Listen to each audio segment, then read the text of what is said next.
Welcome to another journey through the forgotten corridors of time, my fellow wanderers of the past. Before we venture into the shadowed monasteries and dust-laden roads of medieval Europe, I'd love to know where you find yourself listening tonight. Are you settling in after a long day, perhaps with the gentle patter of rain against your window? Or maybe you're halfway across the world, greeting the dawn with curiosity about ages long past. Whatever brings you here, I'm grateful for your company on this exploration of one of history's most fascinating and perilous traditions. Tonight, we delve into a practice that promised salvation, but often delivered something far more sinister. A sacred journey that began with hope and prayer, yet ended all too frequently in suffering, disease, and death. This is the story of how medieval pilgrimages, those supposedly holy expeditions to distant shrines and sacred sites, became something altogether more terrifying. Death trips disguised as divine missions. Picture, if you will, the rolling countryside of 12th century England. The morning mist clings to the valleys like ghostly fingers, and the church bells of Canterbury ring out across the Kent landscape, calling the faithful to prayer. But these bells don't just summon the local villagers. They beckon to something far more ambitious, far more dangerous. They call to the pilgrims. For centuries, the practice of pilgrimage had woven itself into the very fabric of medieval Christian life. To journey to a holy site, to venerate the relics of saints, to seek miraculous healing or spiritual cleansing, these were not mere suggestions, but sacred obligations for the truly devout. The roads leading to Canterbury, to Rome, to the distant shrine of Santiago de Compostela in Spain, thrummed with the footsteps of countless souls seeking redemption. Yet what began as acts of profound faith gradually transformed into something else entirely. The medieval pilgrimage, with all its promise of spiritual reward, became a perfect storm of human vulnerability, exploitation, and mortality. The very roads that promised to lead pilgrims closer to God often led them instead toward their graves. The transformation didn't happen overnight. Like so many of history's darker chapters, it crept forward slowly, almost imperceptibly, until what had once been sacred became predatory, and what had promised life eternal delivered death, temporal with alarming frequency. Consider the sheer scope of what we're discussing. By the height of the Middle Ages, hundreds of thousands of pilgrims traversed the dangerous roads of Europe each year. They came from every corner of Christendom, peasants and nobles alike, driven by faith, desperation, or sometimes darker motivations altogether. Some sought healing for ailments that medieval medicine could not touch. Others hoped to wash away sins too terrible for ordinary confession. Still others simply followed the crowd, caught up in a religious fervor that swept through communities like wildfire. But the medieval world was not kind to travelers.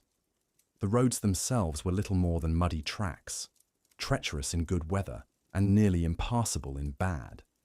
Bridges were few and often poorly maintained. Inns and hostels, where they existed at all, were frequently squalid breeding grounds for disease and crime. The very act of leaving one's home village was tantamount to entering a hostile wilderness where death lurked behind every bend in the road. What made this transformation from sacred journey to death trap so insidious was how gradually it occurred, and how thoroughly it became entangled with the economics and politics of medieval society. The Church, which had initially encouraged pilgrimage as a form of devotion, soon discovered that these traveling faithful represented something else entirely, a source of tremendous wealth and influence. Shrines became businesses, relics became commodities. The promise of salvation became a product to be sold to an increasingly desperate and credulous population. And as the machinery of pilgrimage grew more sophisticated, so too did the dangers that awaited those who participated in it.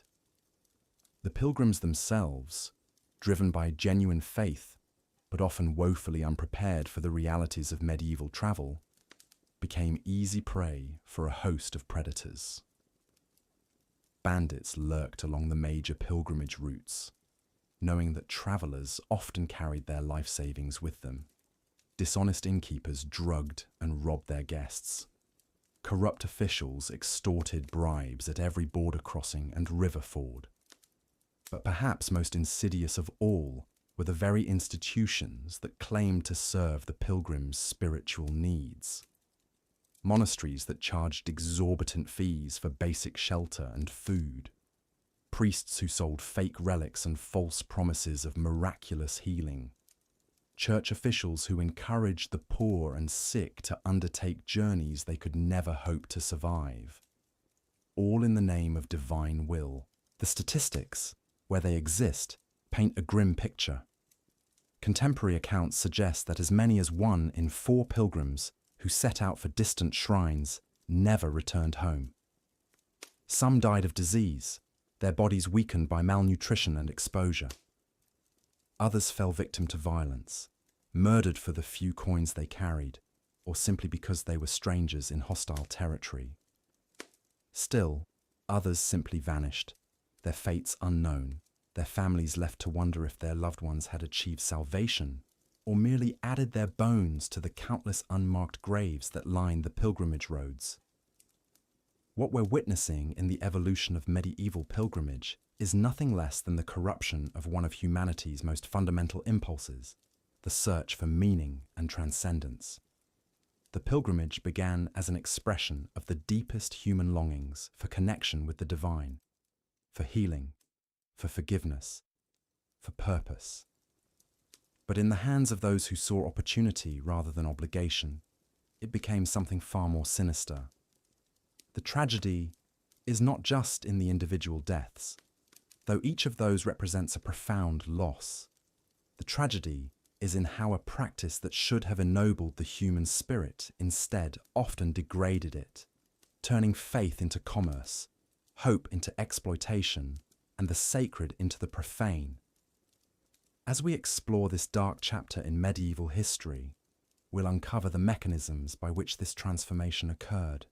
We'll meet the individuals, both perpetrators and victims, who shape this grim evolution. We'll walk the dangerous roads that claimed so many lives, visit the corrupt shrines that promised salvation but delivered suffering, and witness the gradual realization among medieval people that something sacred had been poisoned. This is not a story with easy villains or simple explanations. The medieval world was complex, often brutal, and always uncertain. Many of those who participated in the corruption of pilgrimage genuinely believed they were serving God's will. Many of the victims went to their deaths convinced that their suffering was a necessary part of their spiritual journey. But it is precisely this complexity that makes the story so compelling and so relevant to our modern world. For in the tale of how medieval pilgrimages became death trips, we see reflected many of the same patterns that continue to shape human behavior today. The exploitation of faith, the commercialization of the sacred, the vulnerability of those who seek meaning in an uncertain world. So settle back, let the warmth of your surroundings comfort you, and prepare to journey with me into a world where the promise of heaven often led directly to an earthly hell, where the roads to salvation were paved with the bones of the faithful, and where the very institutions meant to guide souls to paradise became the architects of their destruction. The feudal lords of medieval Europe weren't content to merely own the land and collect their rents. They demanded something far more valuable and dangerous from their peasant subjects, their very souls, through the treacherous practice of pilgrimage. What began as genuine expressions of faith gradually transformed into elaborate schemes of exploitation, turning sacred journeys into death marches that lined the pockets of the powerful while leaving countless pilgrims to perish along the way. By the 13th century, the corruption had become systematic and ruthless. Monasteries that should have offered sanctuary instead became elaborate toll stations, charging exorbitant fees for basic shelter and sustenance. Priests who claimed to guard holy relics demanded ever-increasing donations, threatening spiritual damnation for those who couldn't pay. The most coveted pilgrimage routes became monopolized by networks of corrupt officials who saw desperate believers not as fellow Christians seeking salvation, but as walking purses ripe for plunder. Consider the case of Brother Thomas of Winchester, whose ledgers from 1267 reveal the cold calculations behind supposed acts of mercy. His monastery charged pilgrims 3 times the normal rate for a simple meal of bread and thin soup, knowing that travellers had no alternative in the wilderness. Those who couldn't pay were turned away, often to die of exposure within sight of the abbey walls. Thomas's records show that his establishment processed over 2,000 pilgrims annually, yet only 60% were recorded as continuing their journey. The fate of the missing hundreds remains ominously unaccounted for in his meticulous bookkeeping. The economics of exploitation extended far beyond individual monasteries. Entire networks of complicit officials worked together to maximize profits from the suffering of believers. Bridge tolls that mysteriously doubled during pilgrimage seasons, roadside inns that served poisoned ale to rob unconscious travelers, and guide services that deliberately led groups into bandit-controlled territories for a share of the plunder. Local sheriffs, who should have protected travelers, instead collected bribes to look the other way when pilgrims disappeared. Perhaps most sinister were the false relic merchants who preyed upon the deepest spiritual longings of medieval Christians. These charlatans sold fragments of wood claimed to be from the true cross, vials of water supposedly from the Jordan River, and bones allegedly from saints.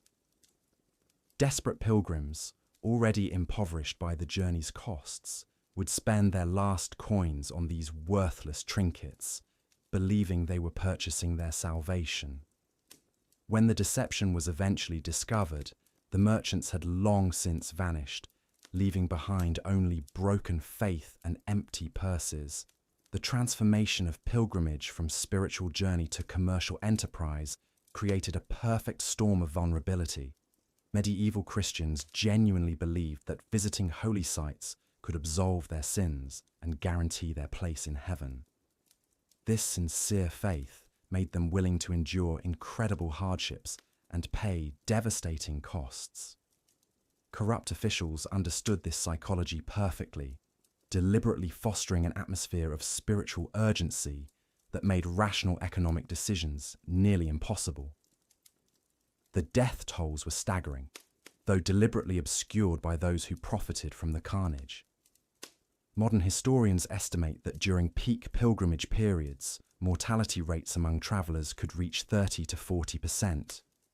For context, this exceeds the death rates of many medieval battles, yet these casualties were civilians seeking religious fulfillment, not soldiers prepared for war. The corruption reached its most brazen heights in the sale of indulgences specifically tied to pilgrimage routes. Church officials would promise reduced time in purgatory for those who completed certain journeys, but only if they paid substantial fees at each designated stop along the way. This created a macabre payment plan where salvation itself became a luxury good, available only to those with sufficient resources to purchase it incrementally across hundreds of miles of dangerous travel. Women pilgrims faced additional layers of exploitation and danger.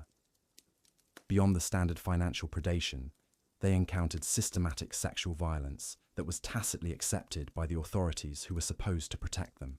Innkeepers who drugged female travellers, guides who abandoned women in isolated locations, and monastery officials who demanded sexual favours in exchange for shelter. The Church's official position condemned such behaviour, yet the same institutions that profited from pilgrimage traffic consistently failed to prosecute these crimes or protect future victims. The geographical isolation of many pilgrimage routes created perfect conditions for unchecked abuse. Once travellers left major towns and entered the wilderness areas between holy sites, they became completely dependent on whatever services were available. This captive market allowed unscrupulous operators to charge whatever the traffic would bear, knowing that pilgrims had no alternatives and couldn't turn back without losing their spiritual investment in the journey. Even the routes themselves were often deliberately designed to maximize revenue rather than ensure safe passage. Instead of following the most direct paths between holy sites, official pilgrimage roads wound through territories controlled by allies of the church who could extract maximum tolls and fees. These circuitous routes added weeks or months to journey times, increasing exposure to disease, weather, and banditry, while generating additional profits for the network of exploitation. The psychological manipulation extended beyond simple financial coercion. Church authorities developed sophisticated techniques for identifying pilgrims' deepest fears and spiritual anxieties, then offering expensive solutions. Confessors along pilgrimage routes were trained to extract information about pilgrims' sins and guilt, then recommend costly additional devotions or donations as necessary for absolution. This created a cycle where the journey that was supposed to provide spiritual relief instead amplified religious anxiety and financial desperation. Documentation from the period reveals the calculated nature of this exploitation. Monastery account books show seasonal pricing adjustments that coincided perfectly with major pilgrimage periods. Bridge and road toll records demonstrate coordinated increases across entire regions when large groups of pilgrims were expected. Even weather-related services were monetized, with emergency shelters that charged premium rates during storms, while simultaneously refusing aid to those who couldn't pay. The medical dimension of pilgrimage exploitation adds another layer of horror to this already grim picture. Rather than providing healing, many supposed miracle sites became breeding grounds for disease that spread rapidly among crowded, weakened travelers. Unscrupulous healers sold useless or harmful remedies at inflated prices, often making conditions worse while extracting final payments from dying pilgrims. The promise of miraculous cures drew the most desperate and vulnerable members of society into these death traps. Perhaps most tragically, the corruption of pilgrimage represented a fundamental betrayal of the Christian principles it claimed to serve. The New Testament's emphasis on caring for travelers and welcoming strangers was perverted into a system that deliberately preyed upon those same vulnerable populations.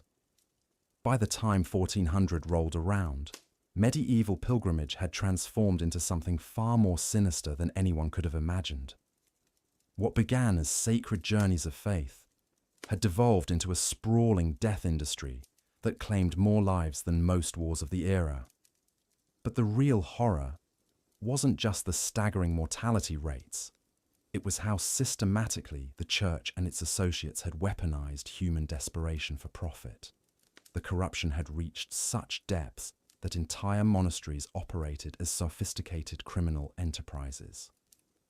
Take the infamous case of Brother Aldrich of Canterbury, who discovered that his own abbey had been deliberately directing pilgrims along the most treacherous mountain routes to maximize the time they spent purchasing overpriced provisions and lodging. When Aldrich threatened to expose the scheme, he mysteriously vanished during a routine pilgrimage to Rome. His fellow monks found his possessions scattered along a cliffside path, but his body was never recovered. This wasn't an isolated incident.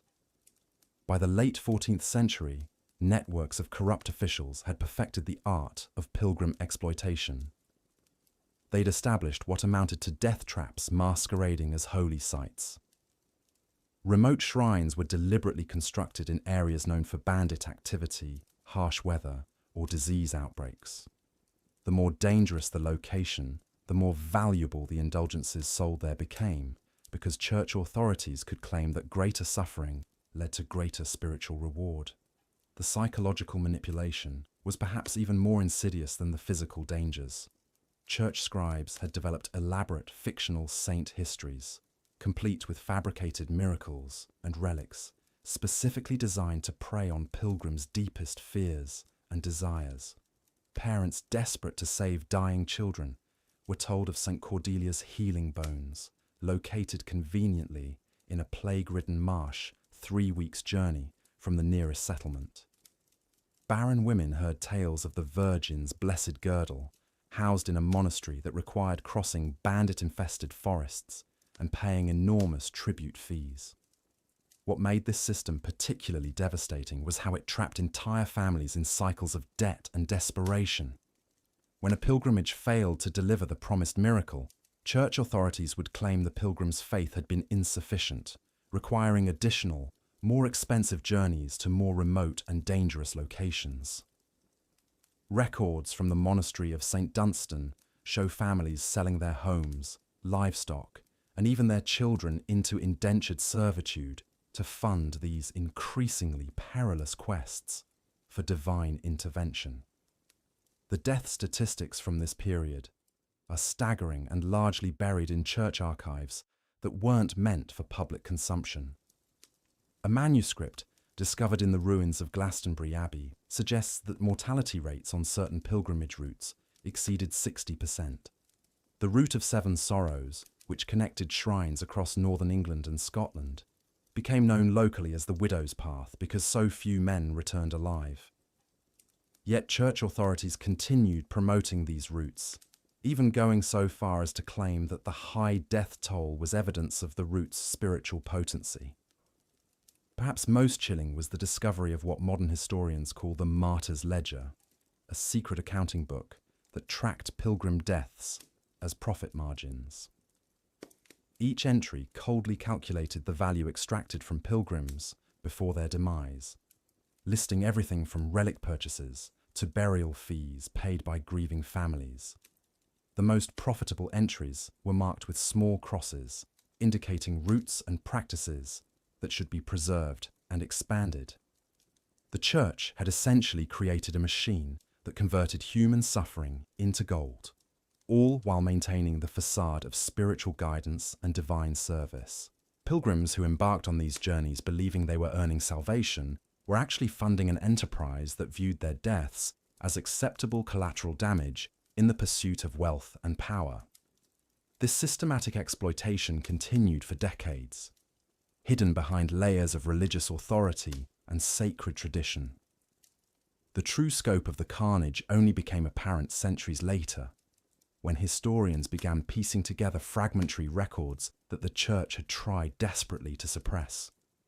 By then, countless thousands had perished in what may have been medieval Europe's most successful confidence scheme, one that turned humanity's deepest spiritual longings into instruments of destruction.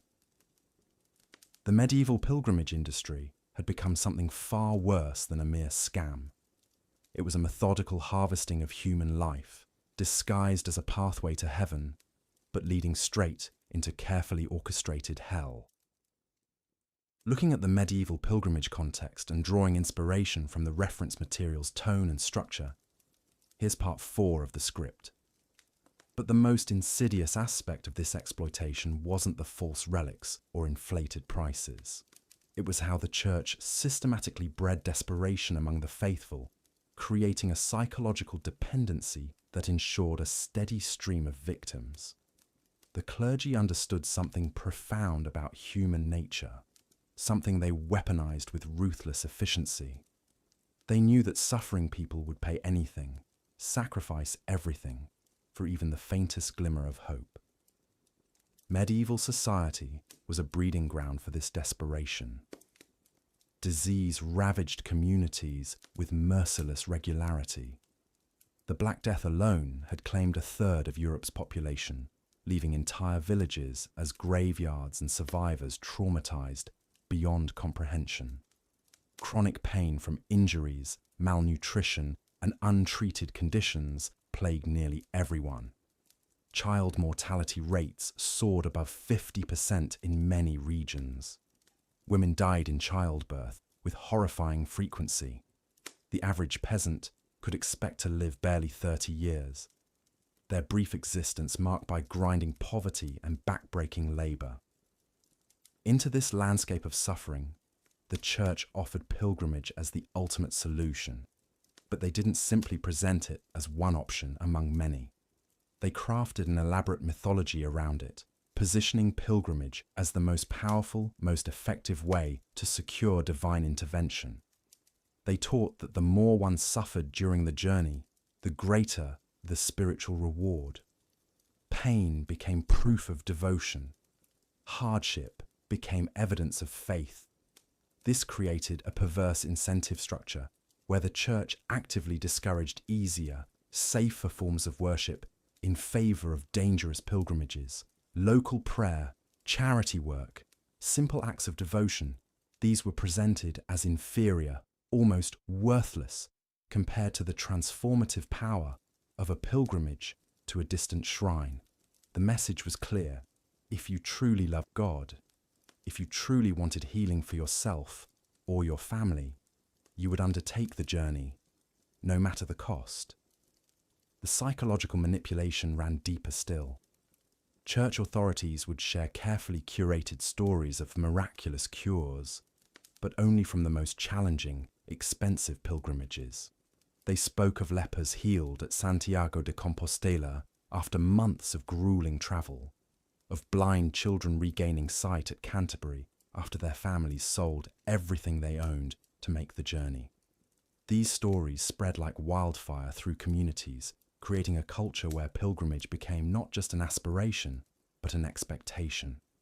Meanwhile, local failures were explained away with devastating efficiency. If someone prayed at their village church and received no healing, it was because their faith was insufficient. If they gave alms to the poor and still faced hardship, it was because they hadn't truly committed to God's will. But pilgrimage was different. Pilgrimage required total commitment, complete surrender of one's worldly possessions and comfort. It was the ultimate test of faith and therefore the ultimate guarantee of divine reward. The church also exploited the medieval understanding of penance and purification. They taught that sin accumulated like spiritual debt, weighing down the soul and blocking God's blessings. Ordinary prayers and good deeds could chip away at this debt, but pilgrimage, especially to the most sacred sites, could wipe the slate clean entirely. This concept of spiritual bankruptcy, followed by total absolution, created an irresistible psychological pull for people already struggling with guilt, fear, and desperation. Parents watching their children waste away from disease became convinced that their own hidden sins were responsible. Farmers facing crop failures believed their secret transgressions had brought divine punishment. Merchants suffering business losses saw pilgrimage as the only way to restore God's favor. The church had created a system where every misfortune became evidence of spiritual inadequacy, and pilgrimage became the prescribed cure. But perhaps most cruelly, the church exploited the medieval concept of vicarious suffering. They taught that one person could undertake a pilgrimage on behalf of another, transferring the spiritual benefits to someone else. This meant that desperate families would send their healthiest member on a dangerous journey to secure healing for a sick relative. Young men would set out for Jerusalem to save their dying mothers. Fathers would abandon their farms and families to walk to Rome, hoping to cure their afflicted children. The emotional manipulation was staggering. Church officials would visit the homes of the sick and dying, offering comfort and hope while simultaneously planting seeds of obligation. They would speak of other families who had been blessed through pilgrimage, of children saved and diseases cured, but always with the implication that such miracles required complete commitment.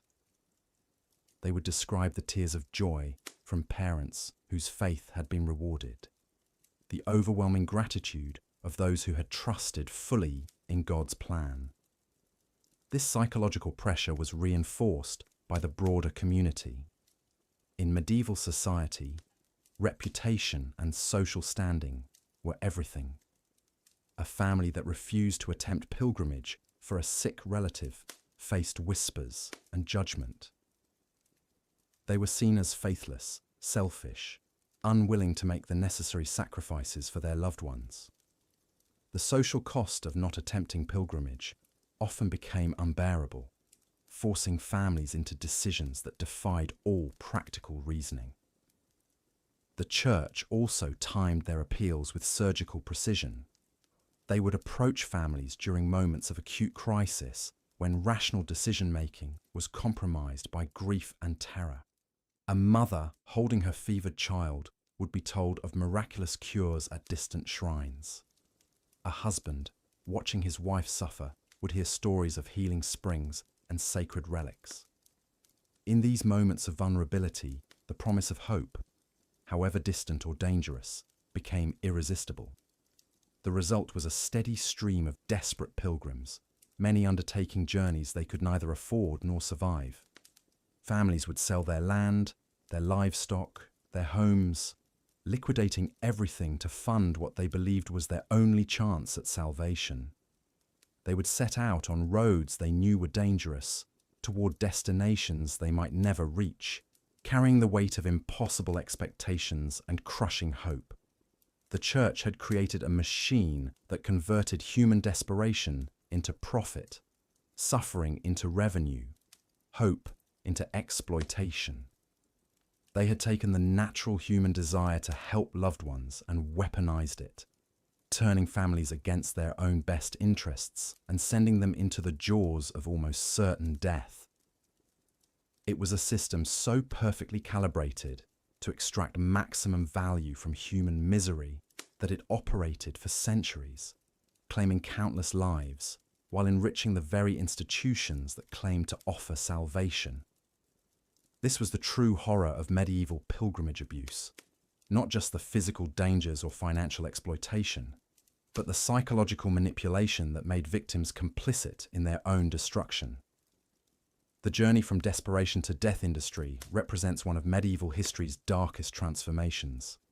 As the Church's psychological grip tightened around the terrified masses, a sinister economy emerged that would feed on human misery for centuries to come. By the late medieval period, the very notion of pilgrimage had been weaponized into something unrecognizable from its humble origins. What began as voluntary acts of devotion had mutated into mandatory death marches, orchestrated by a church that had perfected the art of harvesting souls and silver with equal efficiency. The transformation was complete when the Church began mandating pilgrimages as punishment for sins both real and imagined. No longer could the faithful choose their own spiritual path. Instead, ecclesiastical courts handed down pilgrimage sentences like death warrants, condemning the accused to journeys that everyone understood were likely to be one-way trips. The destinations themselves told the story of this calculated cruelty. While early pilgrims might visit nearby shrines or local saints' tombs, the Church now insisted on the most remote, dangerous locations possible. Canterbury was for amateurs. True absolution required Rome, Jerusalem, or Santiago de Compostela, journeys that could take years and traverse some of the most treacherous terrain in the known world. The financial burden alone was designed to be crushing. A single pilgrimage to the Holy Land could cost the equivalent of several years' wages for a common labourer. Families sold their homes, their livestock, their children's futures to fund these mandatory journeys to salvation. The Church had created a system where spiritual redemption came with a price tag that few could afford, but none dared refuse. But the true genius of this death industry lay in its psychological architecture. The Church had successfully convinced an entire civilization that suffering was not just unavoidable, but necessary for salvation. Pain became proof of piety. The more excruciating the journey, the more certain the spiritual reward. This twisted logic transformed every hardship into a blessing, every death into a martyrdom, every family destroyed by pilgrimage into a testament to faith. The routes themselves were designed with this philosophy in mind. Rather than establishing safe passage or comfortable lodging, the Church actively promoted the most dangerous paths: mountain passes choked with snow, desert crossings under scorching suns, sea voyages on vessels barely seaworthy. Each hazard was reframed as an opportunity for spiritual growth, each potential death as a gateway to paradise. Local authorities quickly learned to exploit this steady stream of vulnerable travellers. Bandits operated with virtual impunity along pilgrimage routes, knowing that their victims had little choice but to continue forward despite the danger. Towns levied special pilgrim taxes. Merchants inflated prices for basic necessities. Everyone, it seemed, had learned to profit from this parade of the desperate. The church itself established an elaborate infrastructure to maximize extraction from these captive customers. Indulgence vendors set up shop at every major stop along pilgrimage routes, selling everything from minor sin forgiveness to complete absolution. Relic merchants peddled fragments of dubious authenticity at exorbitant prices. Blessing ceremonies required additional fees. Even the most basic religious services came with suggested donations that were anything but optional.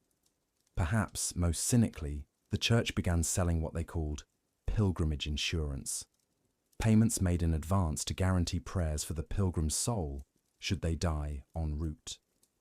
This morbid financial product was marketed as essential protection, creating yet another revenue stream from families already bankrupted by the journey itself.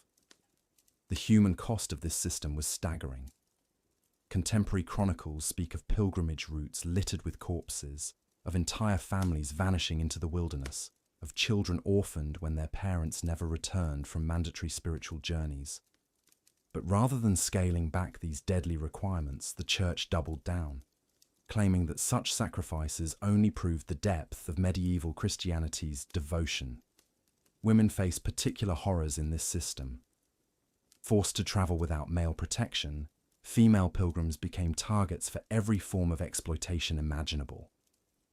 The church's own records, when they bothered to keep them, document rape, slavery, and murder as routine occurrences on these sacred journeys. Yet rather than providing protection, church authorities often blamed the victims, claiming their suffering was divine punishment for hidden sins. The death industry had become so normalized that entire economies depended on its continuation. Towns along major pilgrimage routes existed solely to service this traffic in human misery. Gravediggers, coffin makers, and professional mourners formed guilds to handle the steady stream of casualties. Even the basic infrastructure of medieval transportation was built around the assumption that a significant percentage of travelers would never complete their journeys. By the 14th century, this system had reached such extremes that pilgrimage had become virtually synonymous with suicide. Families said goodbye to departing pilgrims with the same finality reserved for terminal illness. Wills were drawn up before departure as a matter of course. Children were raised with the expectation that their parents might disappear at any moment, called away on some ecclesiastical death march. The church had successfully created a perpetual motion machine of human suffering, where each death only increased demand for more pilgrimages as surviving family members sought to pray for the souls of the departed. Grief became the raw material for generating new customers, ensuring that the death industry would never lack for fresh victims. This was the ultimate perversion of Christianity's original message of love and redemption. What had begun as a religion promising salvation to all had transformed into a business model predicated on the systematic destruction of human life. The church had become history's most successful death cult, wrapping its appetite for destruction in the language of divine love while counting the silver coins extracted from each corpse.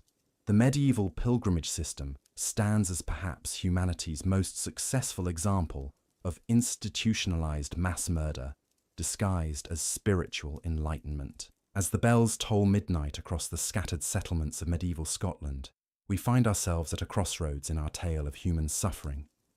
The church, that great pillar of supposed salvation, had by now woven itself so deeply into the fabric of pilgrim exploitation that distinguishing between holy mission and unholy profit had become impossible. What began as journeys of faith had transformed into something far more sinister, a calculated industry of death wrapped in the sacred vestments of Christianity. The pilgrimage routes that crisscrossed Europe had become arteries of commerce, pumping gold into church coffers, while draining the life from countless souls who believed they were purchasing their way to paradise. Every step of these treacherous journeys had been monetized, every prayer commodified, every hope exploited. The church had discovered something remarkable, that human desperation could be harvested like grain, and suffering could be refined into pure profit. Consider the elaborate infrastructure that had emerged around these death marches. Professional pardoners roamed the countryside, selling indulgences with the fervour of market traders hawking their wares. These men, often corrupt clerks who had purchased their positions, carried leather pouches filled with pre-written forgiveness, standardized salvation at standardized prices. A minor sin might cost a peasant a day's wages, while absolution for adultery could bankrupt a small family. But the church had calculated these prices with ruthless precision, always ensuring they remained just within reach of the desperate, yet expensive enough to generate massive revenues.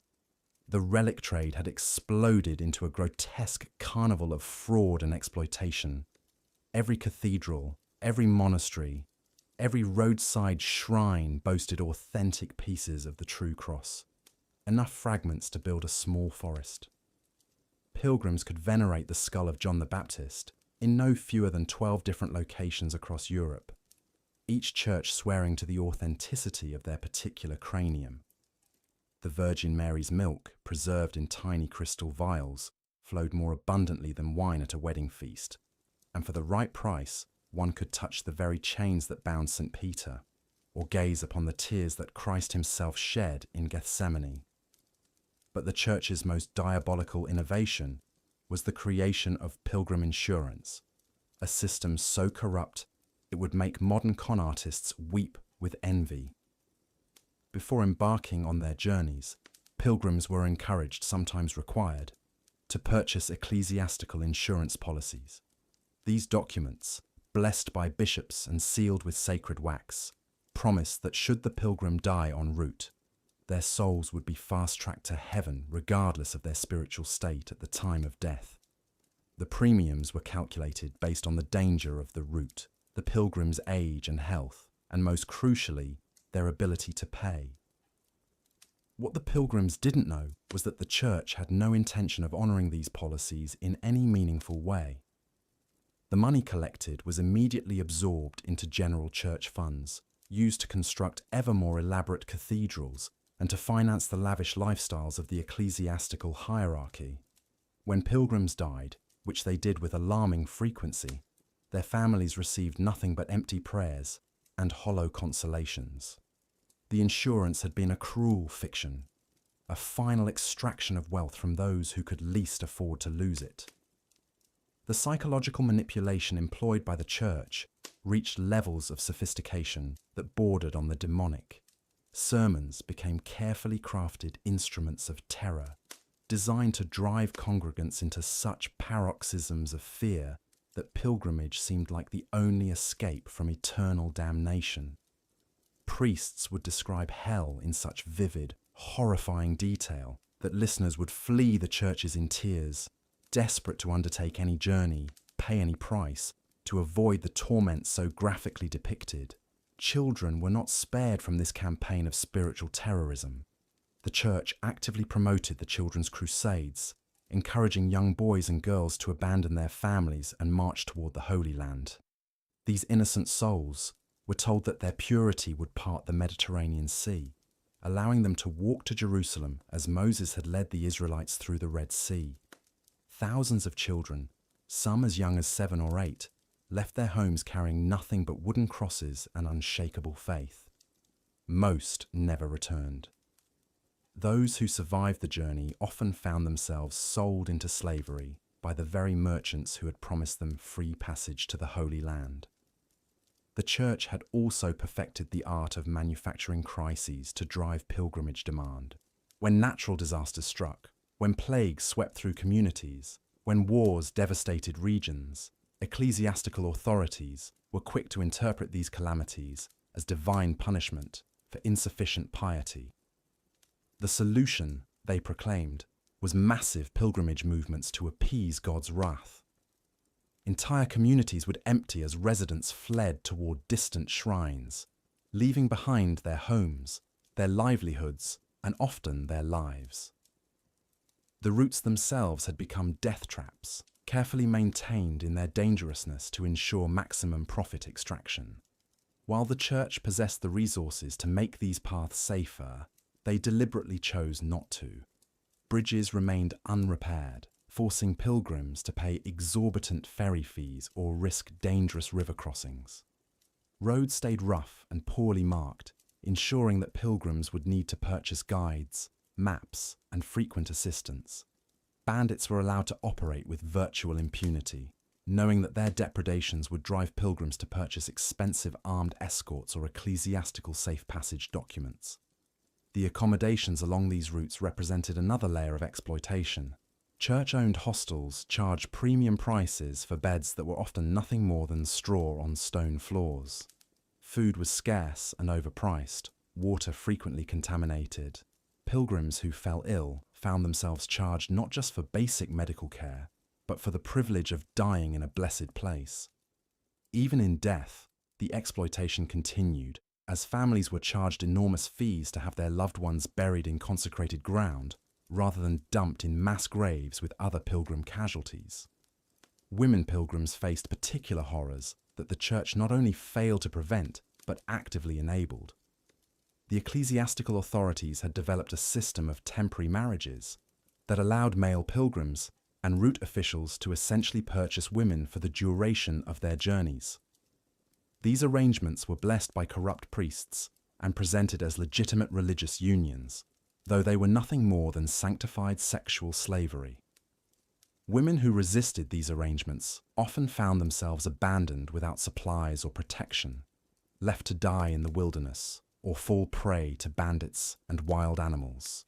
The Church had also created a perverse economy around pilgrims' suffering itself. Wealthy patrons could purchase suffering credits by sponsoring poor pilgrims to undertake particularly dangerous journeys.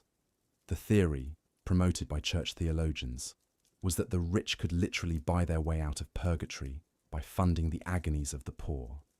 This created a market in human misery, where the most dangerous and deadly pilgrimage routes commanded the highest sponsorship prices. As these systems matured and expanded, the Church began to face a troubling problem. They were running out of pilgrims. The death rates had become so high, the exploitation so obvious, that even the most devout were beginning to question the wisdom of these journeys. Communities that had sent hundreds of pilgrims to their deaths began to resist church pressure for new expeditions.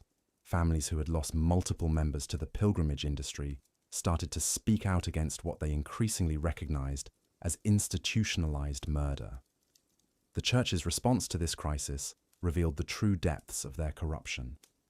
Rather than reform the system or acknowledge the massive loss of life they had caused, ecclesiastical authorities doubled down on their exploitation. They began to promote proxy pilgrimages, where the wealthy could hire poor substitutes to undertake journeys on their behalf. This created a new class of professional pilgrims, desperate souls who made their living by repeatedly risking death on these treacherous routes. Many of these proxy pilgrims died multiple times, in a sense, as they carried the spiritual burdens of numerous wealthy patrons simultaneously. The Church also began to promote mental pilgrimages, elaborate visualization exercises where believers could supposedly gain the benefits of pilgrimage without leaving their homes. Of course, these mental journeys required extensive guidance from trained priests, multiple blessed objects to aid in visualization, and substantial donations to ensure the effectiveness of the spiritual exercise.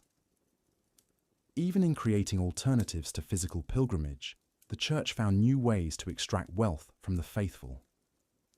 By the late Middle Ages, the pilgrimage industry had become a vast machine of death and exploitation, processing thousands of victims annually and generating revenues that dwarfed the treasuries of most kingdoms. The Church had successfully transformed humanity's deepest spiritual longings into raw materials for an industrial process that consumed lives and produced gold. They had taken the most sacred human impulses, the desire for meaning, for forgiveness, for connection with the divine, and weaponized them against the very people who felt them most deeply. This was the true horror of medieval pilgrimage. Not just that it killed so many, but that it perverted the very concept of spirituality itself. The Church had taught people that suffering was the path to salvation, that poverty was holy, that death in service to God was the highest achievement possible. They had convinced millions that their misery was meaningful, that their exploitation was voluntary, that their deaths were victories. In doing so, they had created perhaps the most successful confidence scheme in human history, one that operated on a continental scale and endured for centuries. The blood of countless pilgrims had literally built the great cathedrals of Europe. Their suffering had funded the lavish lifestyles of popes and bishops. Their deaths had been transformed into architectural monuments to ecclesiastical power. Every soaring spire, every intricate rose window, every golden altarpiece represented thousands of lives sacrificed to the Church's insatiable hunger for wealth and dominion.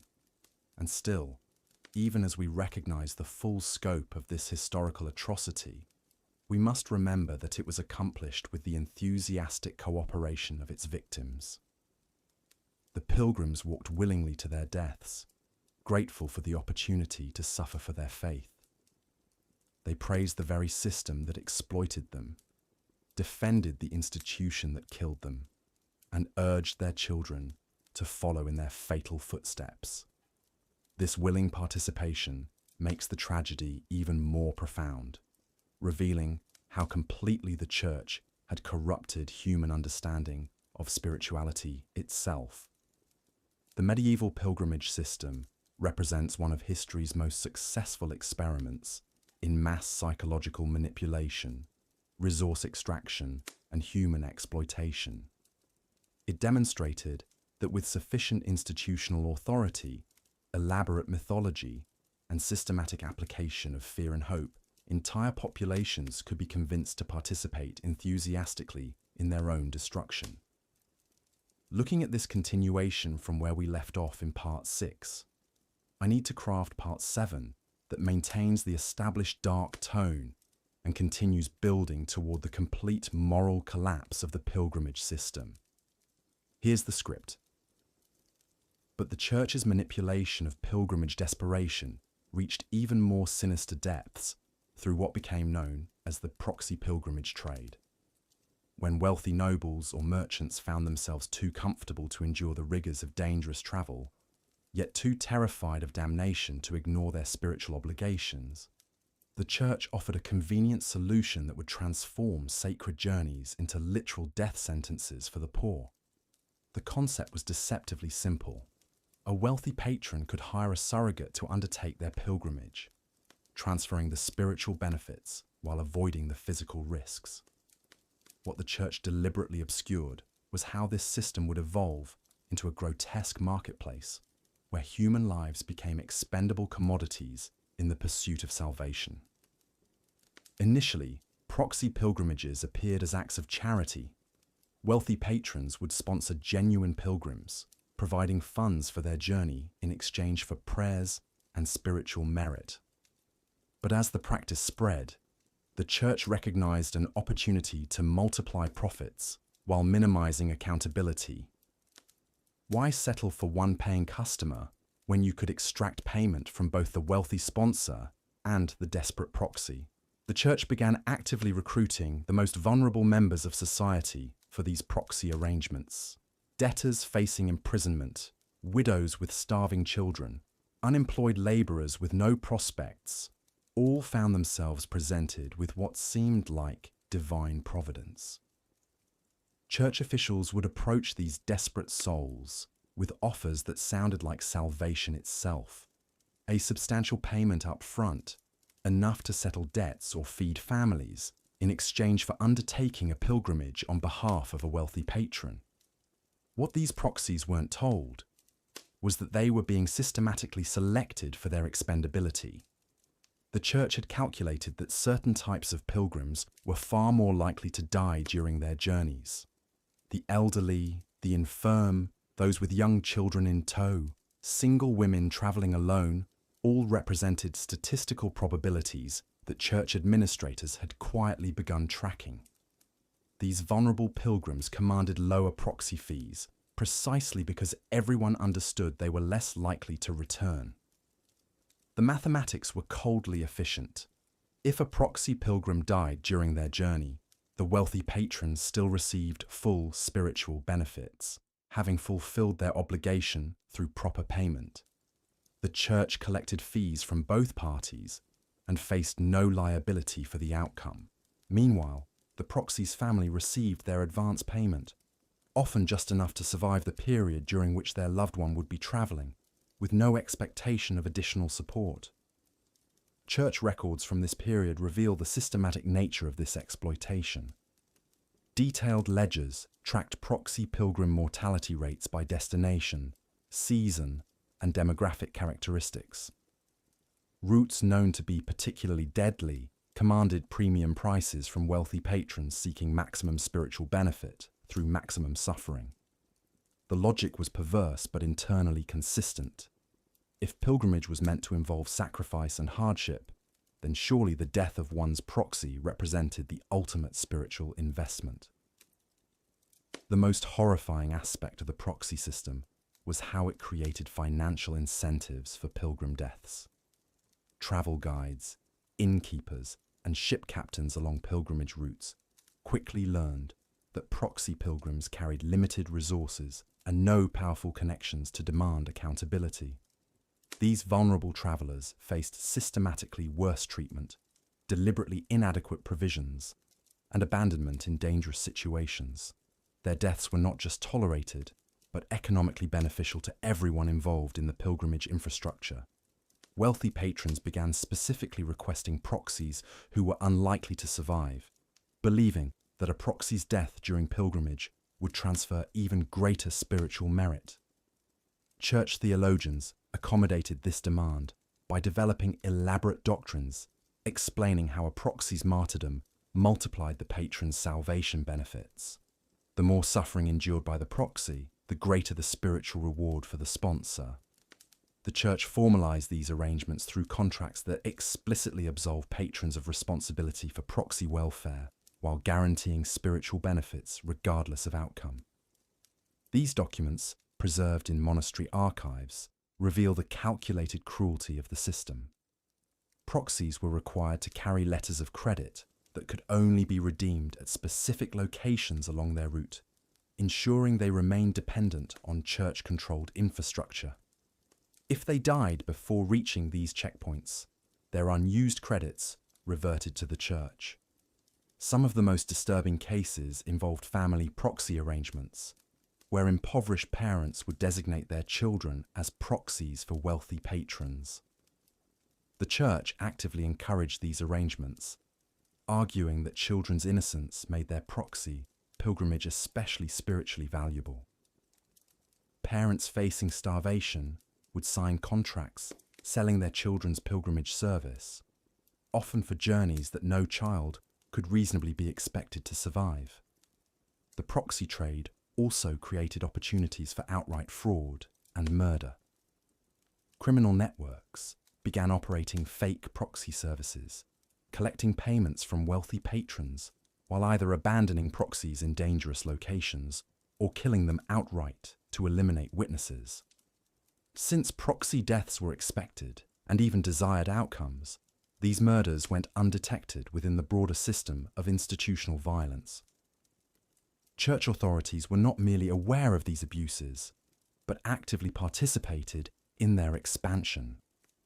Bishops began offering bulk proxy arrangements to wealthy patrons, promising to organize entire groups of expendable pilgrims for maximum spiritual benefit. These group proxies were essentially death marches, organized with the explicit understanding that few, if any, participants would return alive. The psychological impact on surviving proxies was devastating. Those who managed to complete their journeys often returned to find their families dead, their advance payments long since exhausted, and their communities unwilling to support them. Having served their purpose as spiritual commodities, they were abandoned by the very church that had recruited them. Many suffered what we might now recognize as severe trauma, unable to reconcile their survival with the system designed to ensure their deaths. The proxy pilgrimage trade revealed the ultimate corruption of Christianity's core message. What had begun as a religion emphasizing love, compassion, and care for the vulnerable had become a machine that systematically converted human suffering into profit. The Church had transformed the concept of vicarious sacrifice, central to Christian theology, into a literal marketplace where the poor died so the wealthy could purchase salvation. But even this level of exploitation was not the Church's final innovation in monetizing death. The ecclesiastical authorities who had engineered this grotesque system found themselves presiding over an empire built on bones. As the death tolls mounted and the pilgrim routes became literal highways of human misery, the Church's coffers swelled with unprecedented wealth. The very stones of their magnificent cathedrals seemed to weep with the blood of the innocent, each ornate carving a testament to lives deliberately sacrificed on the altar of greed. What made this system particularly insidious was its self-perpetuating nature. The more pilgrims who died, the more their grieving families would pay for prayers and masses for their souls.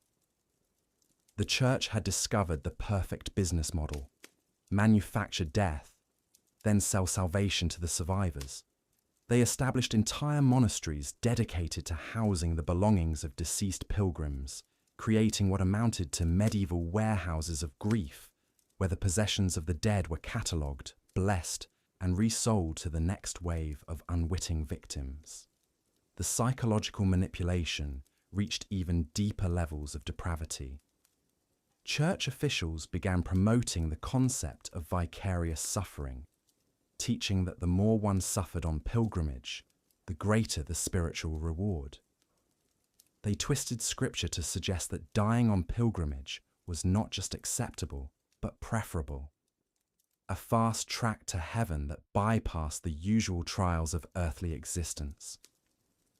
This doctrine was particularly pushed upon the elderly, the infirm, and the desperate, who were told that their suffering would not only secure their own salvation, but could be transferred to deceased loved ones trapped in purgatory.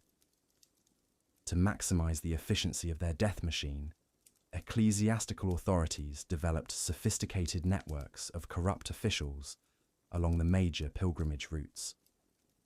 Local bishops, abbots, and even parish priests received payments for directing pilgrims toward the most dangerous paths, for recommending unsafe lodgings, and for providing inadequate or contaminated food and water.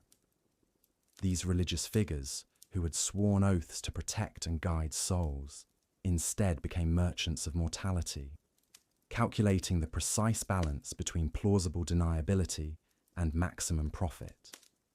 The record-keeping of this systematic slaughter reveals the cold, bureaucratic precision with which the Church approached human sacrifice.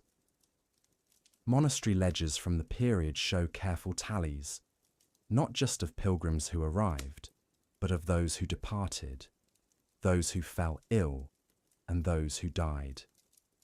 More chilling still are the marginal notes indicating which routes and accommodations produce the highest mortality rates, with these being specifically recommended to subsequent groups of pilgrims. The Church had essentially turned martyrdom into a science, complete with data analysis and performance metrics. Perhaps most damning of all was the Church's deliberate suppression of medical knowledge and healing practices that could have saved countless lives. Monastic libraries, which preserved much of the medical wisdom of the ancient world, were forbidden from sharing this knowledge with pilgrims or even with local healers along the routes. Monks trained in medicine were explicitly prohibited from treating pilgrims, except in cases where their survival could generate more revenue than their death. The Church's healing ministry, once a cornerstone of Christian charity, had been perverted into a tool of selective salvation based entirely on economic calculation. The ultimate revelation of this conspiracy comes from surviving letters between high-ranking church officials discovered centuries later in sealed archives. These documents reveal planning sessions where bishops and abbots would discuss optimal mortality rates for different pilgrim demographics, debate the spiritual justification for their policies, and coordinate their efforts across vast geographical regions. One particularly horrifying letter from an archbishop to his subordinates explicitly states that pilgrimage deaths should be viewed not as tragedies, but as divine harvests that simultaneously filled heaven with souls and church treasuries with gold. The dark machinery of medieval pilgrimage had evolved far beyond its original sin. By the 14th century, the church had perfected something far more sinister than simple exploitation. Deep within the archives of Canterbury Cathedral, records reveal the existence of secret classifications for potential pilgrims. The church maintained detailed registers, not just of donations and indulgences sold, but of the physical condition, family status, and social value of those seeking pilgrimage. These weren't administrative conveniences. They were death ledgers, carefully cataloguing who could be sacrificed without consequence. The elderly, the infirm, unmarried women, orphans, and those with debts exceeding their worth were marked with a particular symbol in these records, a small cross beside their names that indicated their suitability for the most dangerous routes. When these individuals approached church officials seeking pilgrimage, they weren't dissuaded from treacherous journeys. Instead, they were actively encouraged toward paths the church knew to be lethal. Consider the case of Brother Thomas of Whitby, a monk whose private correspondence survived in a hidden compartment of his cell. His letters reveal the church's calculated approach to managing these expendable pilgrims. The weak-minded widow Margaret seeks passage to Jerusalem, he wrote to his superior in 1347. Her lands would revert to the church upon her death, and she has no male heirs to contest. This wasn't callous indifference. It was premeditated murder, disguised as spiritual guidance. The church had developed an entire infrastructure around identifying, categorizing, and disposing of human beings whose deaths would financially benefit the institution. They called it spiritual counseling. But their private documents reveal it as nothing less than systematic assassination. The proxy pilgrimage system became the perfect vehicle for this slaughter. Families desperate to save dying relatives would pay enormous sums for someone else to undertake the sacred journey on their behalf. The church, claiming divine authority over such arrangements, would select the proxy pilgrim from their registers of expendables.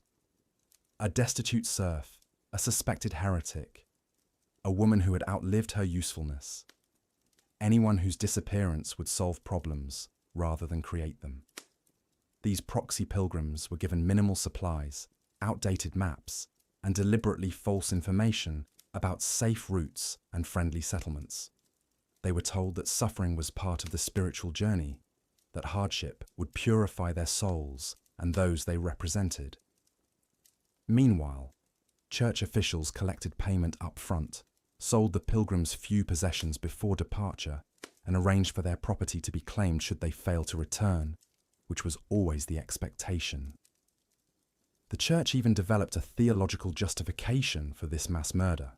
They preached that God had chosen these individuals for sacrifice, that their suffering and death would accumulate spiritual merit, not just for their intended beneficiaries, but for the church itself. They created an entire doctrine around voluntary martyrdom that transformed murder into religious duty. Records from the Abbey of Saint-Denis show that between 1320 and 1350, over 3,000 proxy pilgrims departed from their gates alone. Fewer than 200 ever returned, and those who did were often so broken in body and mind that they posed no threat to the church's narrative. But the church's appetite for death extended beyond mere financial gain. They had discovered that pilgrimage could be weaponized for social control, political dissidents, religious questioners, and anyone who challenged church authority could be persuaded or coerced into undertaking pilgrimages that were designed as execution sentences.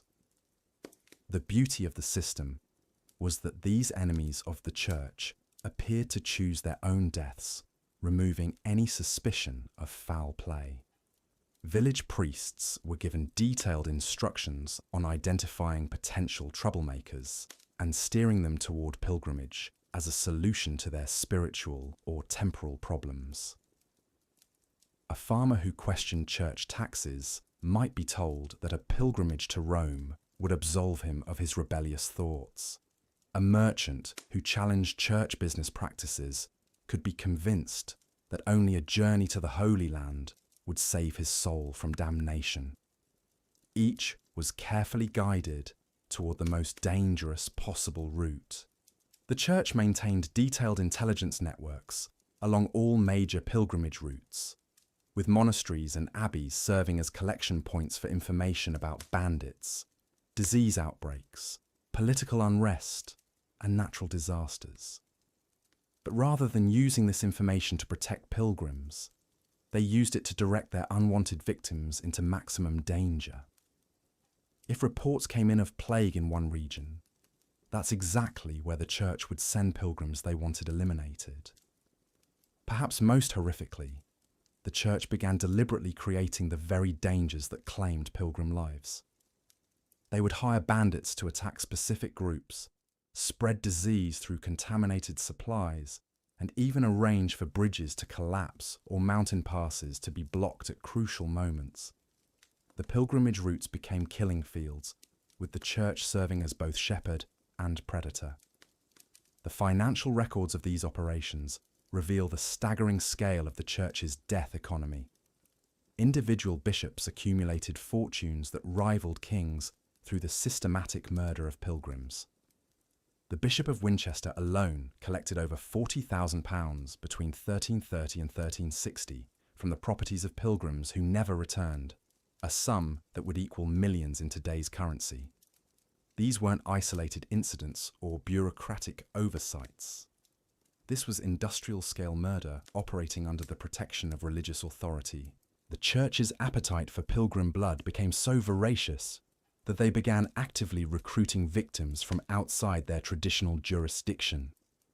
They sent agents throughout Europe, promising miraculous cures and spiritual salvation to anyone willing to undertake pilgrimage.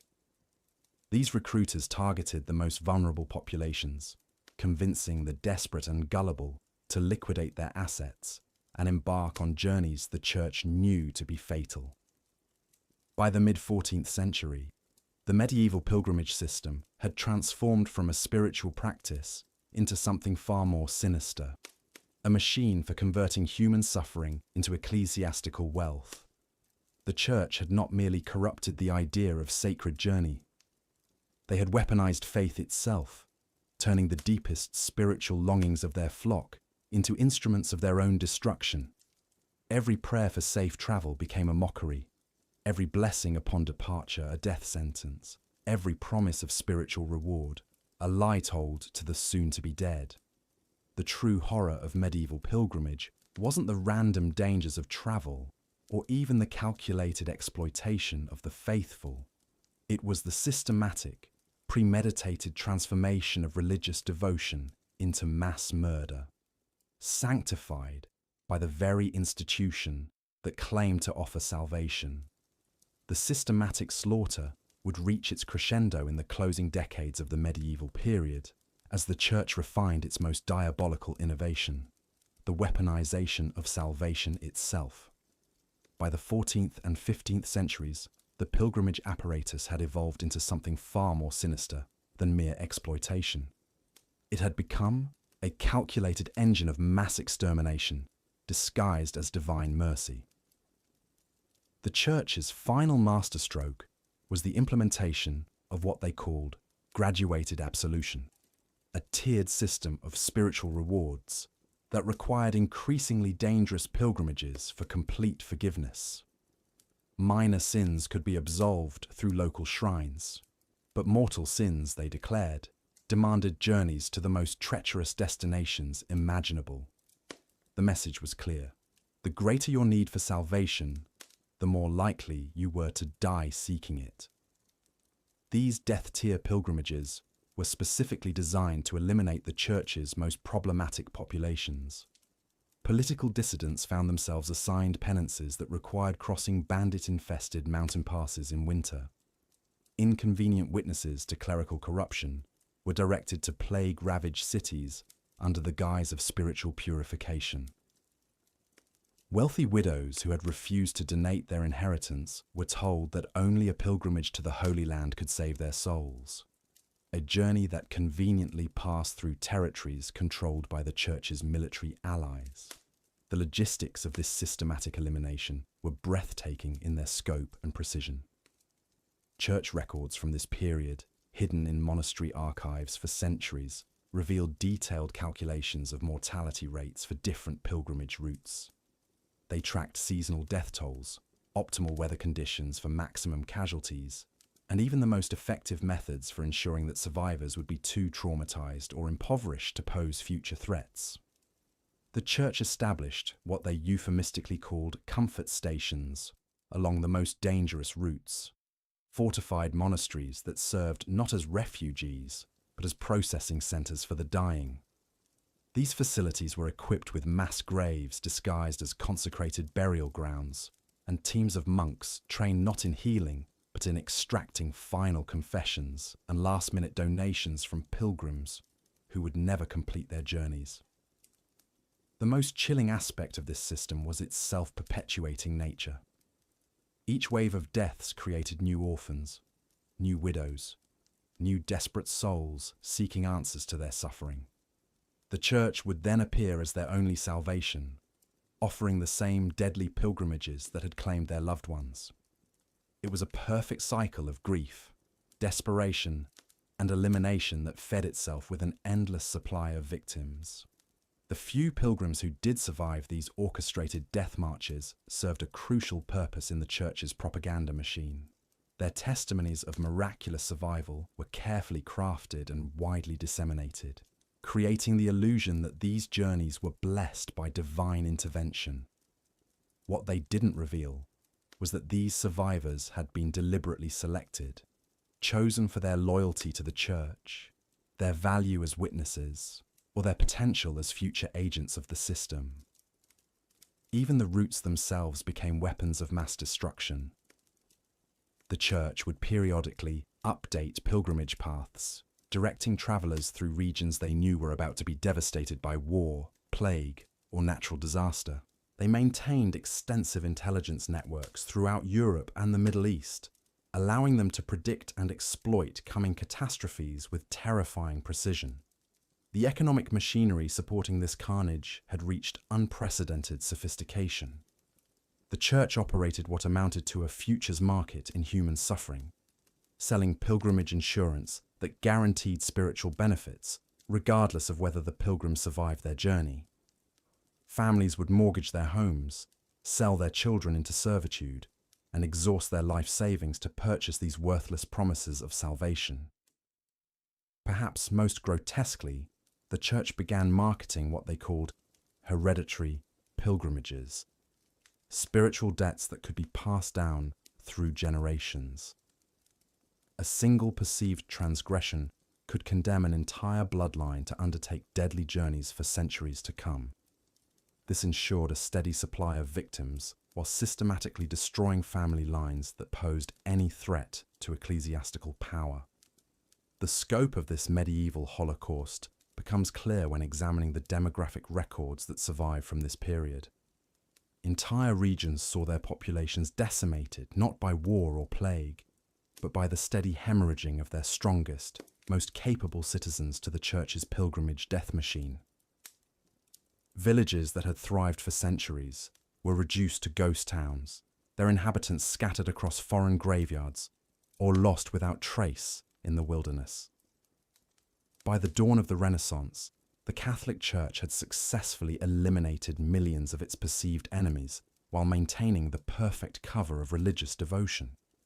They had transformed the most fundamental human desire, the search for meaning and salvation, into a weapon of unprecedented lethality. Medieval pilgrimage stands as perhaps history's most successful genocide, hidden in plain sight behind the facade of faith and sold to its victims as their path to heaven. The legacy of this systematic extermination echoes through the centuries, a reminder of how institutions can corrupt even the most sacred human impulses to serve their darkest purposes. The pilgrimage system had become so deeply corrupted and systematically lethal that by the late medieval period, it represented one of history's most insidious forms of institutional murder disguised as divine service. What had begun as a sacred journey of faith had transformed into a calculated machine of death, exploitation, and psychological manipulation that would make even the most hardened medieval executioner pause in recognition of its brutality. The Church's final innovation in this grotesque enterprise was the development of what they euphemistically called martyrdom insurance, a twisted financial product that allowed wealthy patrons to essentially purchase the deaths of the poor. For a substantial donation to the Church, a noble could sponsor multiple proxy pilgrims, knowing full well that these expendable souls would likely perish on routes deliberately designed to kill them. The Church presented this as an act of charity, claiming that the sponsor would receive spiritual benefits proportional to the number of pilgrims who died in their name. These sponsored death marches became increasingly elaborate affairs, with Church officials organizing massive processions of the condemned poor, elderly, and infirm. The pilgrims were given false hope through carefully orchestrated ceremonies, blessed by bishops who spoke of divine protection while privately calculating mortality rates. The Church had perfected the art of making victims complicit in their own destruction, convincing them that their suffering and likely death would guarantee salvation not just for themselves, but for their families. The psychological manipulation reached its apex in the practice of confession preparation, a process where pilgrims were encouraged to confess their sins and settle their earthly affairs before departure. Church scribes would carefully document these confessions, creating detailed records of property ownership, family debts, and hidden assets. When pilgrims inevitably died on their journeys, the Church would present these confessions as legally binding documents, allowing them to seize everything the deceased had owned under the pretense of settling spiritual debts. Perhaps most chilling was the Church's development of graduated martyrdom, a systematic approach to killing pilgrims in stages to maximize both psychological torment and financial extraction. The journey would begin with manufactured hardships designed to break down the pilgrims' physical and mental resistance. Food would be deliberately contaminated, water sources would be poisoned, and shelter would be provided in plague-infested buildings. As pilgrims began to sicken and die, survivors were told that their companions had achieved blessed martyrdom, encouraging them to embrace their own approaching deaths as divine gifts. The Church's record-keeping for these operations was meticulous and horrifying. Secret ledgers detailed profit margins calculated against death rates, with different routes rated for their efficiency in eliminating pilgrims while maintaining plausible deniability. Some routes boasted mortality rates approaching 90%, with Church officials celebrating these figures as evidence of divine favor rather than systematic murder. The corruption had become so total that many Church officials no longer bothered to maintain the pretense of genuine religious conviction. Internal documents reveal discussions of pilgrimage routes as disposal mechanisms for undesirable populations, with particular attention paid to eliminating the elderly, the disabled, political dissidents, and anyone whose property the Church coveted. The language used in these documents was that of an extermination campaign, not a religious practice. By the dawn of the Renaissance, the pilgrimage system had evolved into something that transcended mere corruption. it had become a methodical genocide perpetrated under the banner of Christianity. The Church had successfully weaponized faith itself, turning humanity's deepest spiritual longings into instruments of mass destruction. They had created a system so perfectly designed for systematic murder that it could operate for centuries while maintaining the facade of holy work. The true horror lay not just in the scale of the killing, but in the complete perversion of everything the pilgrimage was meant to represent. What should have been a journey toward enlightenment became a march toward death. What should have been an expression of faith became an act of exploitation. What should have been a path to salvation became a road to damnation for both the victims and the perpetrators.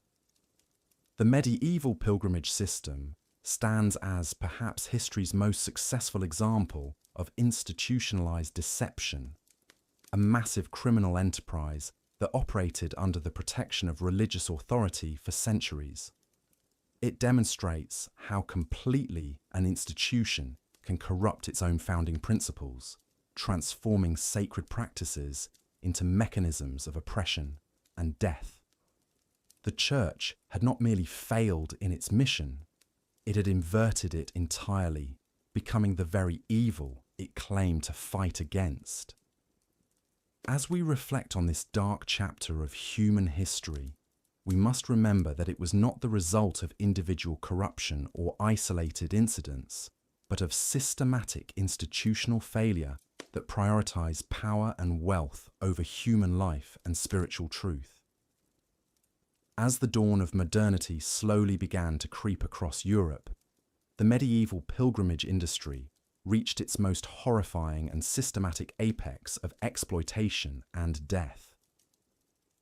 By the late 15th century, what had once been a practice of spiritual devotion had been transformed into something far more sinister, a calculated machine of human sacrifice operating under the guise of religious salvation. The Church had perfected its methods over centuries of refinement. No longer content with merely profiting from pilgrims' faith, ecclesiastical authorities had developed what can only be described as a comprehensive system of organized murder. The proxy pilgrimage network had evolved into a vast web of death dealers, operating with the cold efficiency of a modern corporation, but with the moral flexibility of the darkest criminal enterprise. In the great monastery of Cluny, Brother Matthias sat hunched over his ledgers in the flickering candlelight, his quill scratching methodically across the parchment. To any casual observer, he appeared to be nothing more than a diligent bookkeeper, recording the mundane financial transactions of monastic life. But the reality was far more chilling. Brother Matthias was the architect of one of Europe's most sophisticated death-dealing operations, and his ledgers contained not accounts of grain purchases or candle wax, but meticulous records of human lives bought, sold, and systematically extinguished. Each entry told a story of calculated murder. Margaret of Wessex, age 47, widow, consumption of the lungs, paid 12 silver pieces for proxy pilgrimage to Santiago. Departed with Father Benedict's group, third week of harvest season. Expired day 4, fever and bloody flux. Route, mountain pass, wolves reported. The clinical precision of these records reveals the industrial scale of the Church's death machine. The Church had learned to read human desperation with the skill of a master manipulator. They knew exactly which pilgrims to target: the terminally ill, the elderly, the mentally unstable, those whose families wanted them gone. These vulnerable souls were not randomly selected victims, but carefully chosen candidates for a system that had been refined through generations of practice. The Church's agents, posing as compassionate clergymen, would approach grieving families with offers that seemed like divine mercy, but were actually death sentences disguised as salvation. The psychological manipulation was breathtaking in its sophistication. Church representatives would arrive at moments of maximum vulnerability, when a family member lay dying, when poverty threatened to destroy a household, when social disgrace loomed large, they would speak in hushed, reverent tones about the miraculous healing powers of distant shrines, about the guaranteed salvation that awaited those who undertook these sacred journeys. They painted vivid pictures of divine intervention, of cripples walking again, of the blind receiving sight, of sinners achieving instant purification through the mere act of pilgrimage. But these promises were lies, carefully crafted to prey upon human hope and desperation. The Church knew that these pilgrims would never return, because they had no intention of allowing them to survive their journeys. The entire apparatus was designed to extract maximum profit from human misery while eliminating inconvenient witnesses to their crimes. The routes themselves were instruments of death, planned with the precision of military campaigns, but with the opposite objective. Rather than ensuring safe passage, Church officials deliberately chose paths that maximize mortality rates. They selected treacherous mountain passes during the most dangerous seasons, routes through bandit-infested territories, paths that led through plague-ridden towns and disease-infested swamps. Every geographic hazard became a tool in their arsenal of systematic murder. The Church had established a network of complicit innkeepers, guides, and local officials who participated in this vast conspiracy of death. These accomplices were paid handsomely for their cooperation in ensuring that pilgrims never completed their journeys. Innkeepers would provide contaminated food and water, guides would lead groups into deadly ambushes, and local officials would look the other way when bodies were discovered along pilgrimage routes. The methods of murder were as varied as they were cruel. Some pilgrims were simply abandoned in hostile territories, left to die of exposure or starvation. Others were fed poisoned food or given contaminated water supplies. Many were deliberately led into bandit attacks, with the bandits receiving a percentage of the profits in exchange for their services. Some were thrown from bridges or cliffs, their deaths disguised as tragic accidents. The Church's creativity in devising methods of murder knew no bounds. The most chilling aspect of this system was its bureaucratic efficiency. The Church maintained detailed records of every aspect of their operations, from the initial recruitment of victims to the final disposal of bodies. They tracked mortality rates on different routes, analysed which methods of murder were most cost-effective, and continuously refined their techniques to maximise both profit and plausible deniability. Special attention was paid to covering their tracks. Bodies were disposed of in ways that would prevent identification, thrown into rivers, buried in unmarked graves, or left in remote locations where they would be consumed by wild animals. Any personal effects were carefully catalogued and sold, with the profits adding to the Church's already obscene wealth. Families who inquired about missing pilgrims were told heartbreaking stories of heroic deaths in service to God, complete with fabricated details and false witnesses. The Church had even developed a sophisticated system for managing the psychological toll on their own operatives. Priests and monks who participated in these murders were rotated frequently to prevent them from developing inconvenient consciences. They were provided with elaborate theological justifications for their actions, taught that they were actually performing acts of mercy by sending souls more quickly to heaven. The scale of this operation was staggering. Conservative estimates suggest that tens of thousands of people were murdered through the proxy pilgrimage system alone, with the actual numbers likely far higher. When combined with the deliberate targeting of vulnerable pilgrims through contaminated supplies, dangerous routes, and orchestrated attacks, the death toll reaches into the hundreds of thousands. This was genocide on a massive scale, carried out with the systematic efficiency of a modern totalitarian state, but with the moral authority of religious sanction. The Church's ability to maintain this system for centuries speaks to the incredible power they wielded over medieval society. They controlled not only the spiritual lives of the population, but also the legal, political, and economic systems that might otherwise have exposed their crimes. Judges were appointed by church officials, laws were written to protect ecclesiastical interests, and any attempt to investigate or prosecute church officials was met with excommunication and social destruction. The psychological impact on medieval society was profound and lasting. The church had weaponized faith itself, turning humanity's most sacred impulses into instruments of exploitation and death. They had created a world where seeking salvation could literally be a death sentence, where acts of devotion became opportunities for murder, where the promise of divine mercy masked the reality of human evil.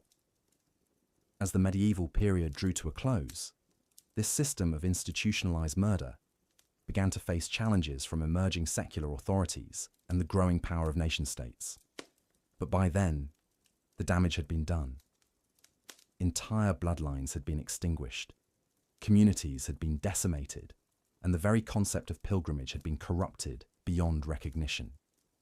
The church had transformed one of Christianity's most beautiful traditions into a weapon of mass destruction, leaving a trail of death and suffering that stretched across centuries.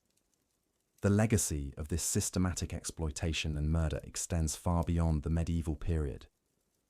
It represents one of history's most successful examples of institutional evil disguised as moral authority. The church's ability to maintain this facade of righteousness while orchestrating mass murder on an industrial scale serves as a chilling reminder of how easily noble ideals can be corrupted by greed, power, and moral bankruptcy. In the end, the medieval pilgrimage system stands as a testament to humanity's capacity for both transcendent faith and unspeakable evil.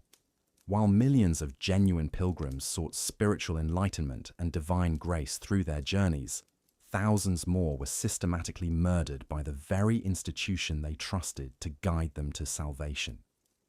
The church had created a perfect storm of exploitation, manipulation, and death, turning the most sacred human impulses into opportunities for profit and control. The victims of this system, the desperate, the faithful, the vulnerable, deserve to be remembered not as statistics in church ledgers, but as individual human beings whose lives were cut short by institutional greed and moral corruption. Their deaths were not noble sacrifices in service to God, but murders committed in pursuit of wealth and power. They were the casualties of a system that had lost all connection to the spiritual values it claimed to represent, becoming instead a machine for converting human suffering into ecclesiastical profit. As we reflect on this dark chapter in human history, we must remember that the capacity for such systematic evil exists in any institution that accumulates too much power without accountability. The medieval church's transformation of pilgrimage into a death industry serves as a warning about the dangers of unchecked authority and the ease with which noble ideals can be corrupted by those who seek to exploit them for personal gain. The story of medieval pilgrimage is ultimately a story about the fundamental tension between humanity's highest aspirations and lowest impulses. It shows us how easily the sacred can be profaned, how quickly mercy can become cruelty, and how thoroughly evil can disguise itself as good. But it also reminds us of the importance of bearing witness to historical truth, no matter how uncomfortable or disturbing that truth might be. In the centuries that followed, as the medieval world gave way to the Renaissance and the modern era, the church's system of exploitation and murder gradually crumbled under the weight of its own contradictions and the pressure of external forces. But the lessons of this period remain relevant today, serving as a stark reminder of what can happen when religious authority is allowed to operate without oversight or accountability. The medieval pilgrimage industry's transformation into a death machine represents one of history's most successful examples of institutional corruption and moral bankruptcy. It stands as a testament to the church's ability to exploit human faith and vulnerability for profit, and serves as a warning about the dangers of placing blind trust in any institution. no matter how sacred or venerable it might appear. As we close this examination of medieval pilgrimage's darkest chapters, we must acknowledge that this story is not simply about historical events, but about the ongoing human struggle between good and evil, between exploitation and compassion, between the sacred and the profane. The victims of the Church's systematic murder deserve our remembrance and our commitment to ensuring that such atrocities are never again allowed to masquerade as acts of divine mercy.